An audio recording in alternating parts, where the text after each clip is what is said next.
নদীমাতৃক দেশ এখন কি বলবেন?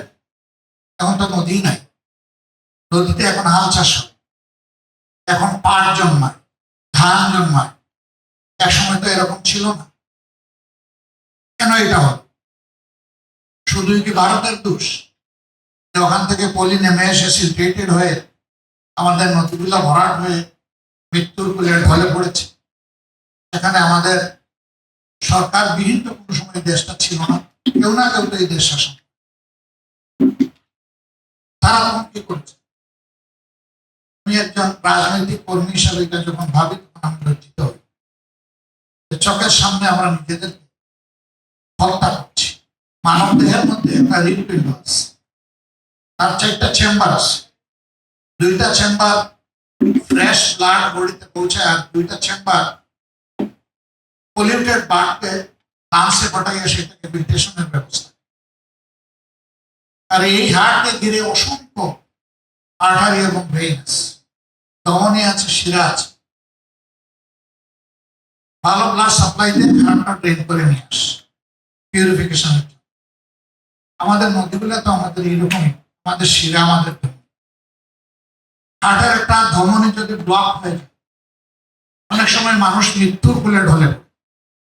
এই জন্য এটাকে রিপেয়ার করা, কখনো স্টান্টিং, কখনো ওপেন হার্ট সার্জারি করে তার স্বাভাবিক প্রবাহটা ঠিক রাখা হয়। আমরা আমাদের সয়েলকে ক্লিন করছি, নদীগুলাকে শেষ করি 2 ভাবে। একটা গ্রাবিং বলেন, সিলট্রেশন বলেন, আর একটা হচ্ছে পলিউশন। এখানে অসংখ্য ইন্ডাস্ট্রি ম্যাক্সিমাম নদীর কূলে গড়ে ওঠে এবং সেখানে এফুয়েল যেগুলো যায় তার ট্রিটমেন্টের ব্যবস্থা।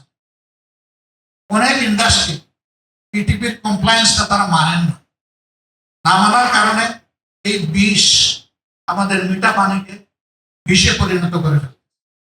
তার দ্বারা হাজার ধরনের সমস্যা। পানিতে যে সমস্ত মাছ গ্রো সেগুলো তো এখান থেকে পালিয়ে যাচ্ছে, কারণ এটা তার বসবাসের জায়গা না। তার জায়গাটা তো হবে তার জন্য উপকারী একটা। আমরা যদি মাটির দিকে তাকাই, মাটিটাওকে আমরা বিষাক্ত। আমাদের কৃষক তারা অপরিকল্পিত অবৈজ্ঞানিক ভাবে সেখানে সার এবং কীটনাশক প্রয়োগ করে, অথচ গ্রামের প্রত্যেকটি ব্লকের জন্য ব্লক সুপারভাইজার তারা এবার কি করেন, আর আমাদের কৃষকের বা তাদের কাছ থেকে এইভাবে করে করে আমাদের একটা ফার্টাইল লেখা এটারও জীবন প্রায় শেষ করে দেওয়ার। একটা একটা করে যদি আমরা যে বৈচিত্র্যের দিকে তাকাই তাহলে দেখবো যে এইভাবে আমরা সর্বনাশের খেলায় তারা করে কিছু দুর্বৃত্ত। এই দুর্বৃত্ত কি নিজের শক্তিতেই সবসময় করে? আর কোনো দুর্বৃত্ত নিজের শক্তিতেই করে, আর কোনো দুর্বৃত্ত তার গডফাদারের শক্তি। তারা কার? আমি দায় নিয়ে বলছি, তারা পলিটিশিয়ান, রাজনীতিবিদ।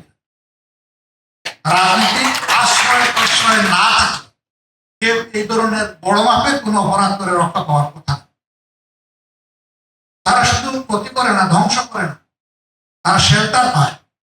কারণ এই সমস্ত ধ্বংসযজ্ঞ যারা চালায় তারা যে অবৈধ রুজি রোজগার করে ওই সমস্ত রাজনৈতিক ব্যক্তিরা তার অংশ পায়।